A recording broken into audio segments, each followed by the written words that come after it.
Hi, my name is Gustav Honl Stuenkel.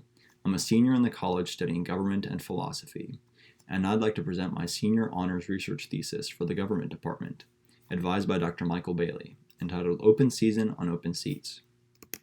For my thesis, I wanted to find out what expenditures make a House campaign successful. To do so, I looked at the OpenSecrets expenditure categories, and I focused on 6 of them: administrative spending, campaign expenses, fundraising spending, media, salaries, and strategy and research spending.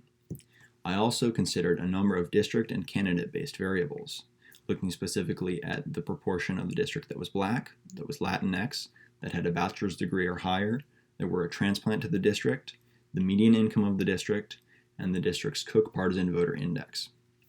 Furthermore, I looked at if the candidate was a woman, if they were an incumbent, and if they identified as a racial minority.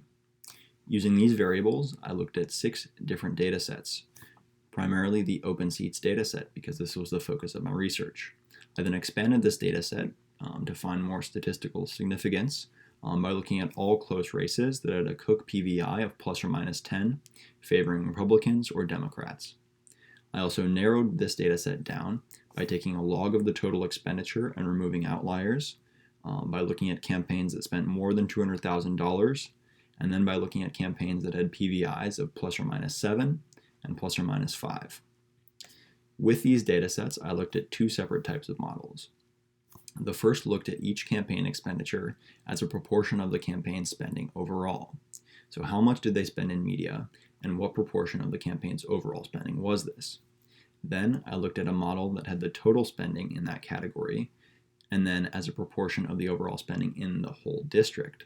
So how much did this campaign spend in media, and then how much was that relative to the spending of its opponent? Now, this research experience really began in my junior year when I was considering doing a Raines Fellowship to pursue this. At this point, I began talking with Dr. Michael Bailey. I continued developing this idea through the government honors program in the beginning of my senior year. And then this semester, I actually got to learning R and doing the research. And I was interested in this because of my prior work experience on a 2018 House campaign, and I wanted to really understand what made a House campaign successful. What I found was that media and fundraising are the primary focuses of campaigns. As we can see in the graph here, media spending automatically has higher amounts of money devoted to it in campaigns overall. Now, this is reflected statistically as well. Here we see that the media and the fundraising ratio have statistically significant correlations with the candidate's vote share overall. One of my major predictions was that strategy and research would have a significant relationship as well. But what we see is both that there is not a significant relationship, and there's actually negative regression coefficients for this variable, both in the raw spending and in the ratio of spending overall. So I thought that that was an interesting finding. Furthermore, I found an interesting demographic trend throughout all of my data sets. We find that the percentage Latinx in the district actually is a negative relationship with the vote share that Democratic candidates have on election day. Now, we see pretty understandable relationships with the other demographic factors, so I thought that this Latinx finding was particularly interesting. Now, this could be due to voter disenfranchisement, to the fact that there are lower rates of turnout among these communities, or to that they're not as progressive as we once thought they were. So these are the 3 main findings from our research, and just 3 key takeaways from many months of work. Now, there were multiple surprises along the way as well. I would say that the best new skill that I learned was this R statistical software, and becoming kind of a wizard with Excel, creating graphs, cleaning up my data. The best work habit that I had was having a study buddy in the bioethics library, which not only is a quiet and beautiful place to work, but is a great place to meet up for a couple hours every week and get some stuff done.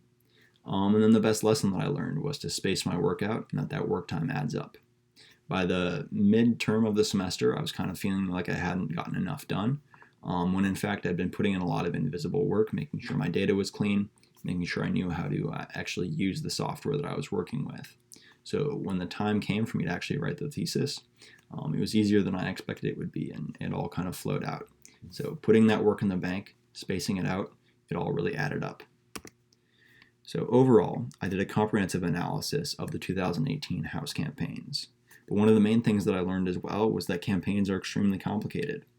I had significant findings, but there was still much more that I could have considered.